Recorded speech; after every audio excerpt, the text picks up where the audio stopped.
निसर्गाचा विचार मनात ठेवून जगणं आवश्यक आहे. त्या दृष्टीने कचरा कमी करणं हे कॉर्पोरेटमधल्या लोकांनी बघणं तेवढंच आवश्यक आहे. एक दिवस मी कॅन्टीनवाल्याला बघितलं की तो ब्रेडचे सगळे तुकडे कचऱ्यात टाकून देत होता.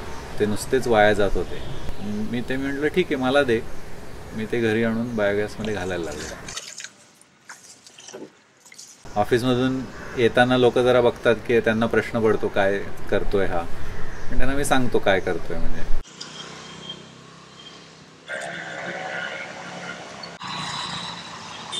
कोपऱ्या कोपऱ्यावर आपल्या भाजीवाले किंवा हातगाडीवाले दिसतात.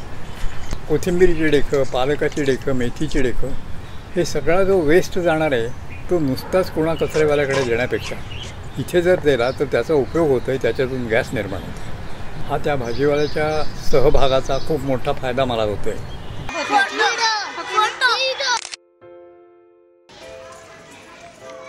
कचऱ्यामुळे बाकी काही घाण वगैरे होत नाही. इकडे बायोगॅसमध्ये जातं म्हणजे आमच्यामुळे तरी कोणाला त्रास नाही होता कचऱ्याचा.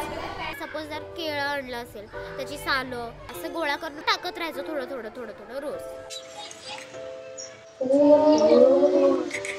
ऑल इज वेल. आपण जी बायोगॅसची पद्धत करतो ती खूप लोकांपर्यंत पसरली नाही आहे किंवा त्यांना त्याचं मागचं विज्ञान नाही समजलं आहे. लोक ऐकतात, सगळीकडे बघतात, पण लोक म्हणजे करायचा प्रयत्नच करत नाहीत. सुरुवातीला कॅन्टीनच्या माणसाला विचारायला असा प्रश्न पडला, पण आता माझी तशी लाज गेली आहे. म्हणजे मी आता कोणालाही कचरा मागू शकतो.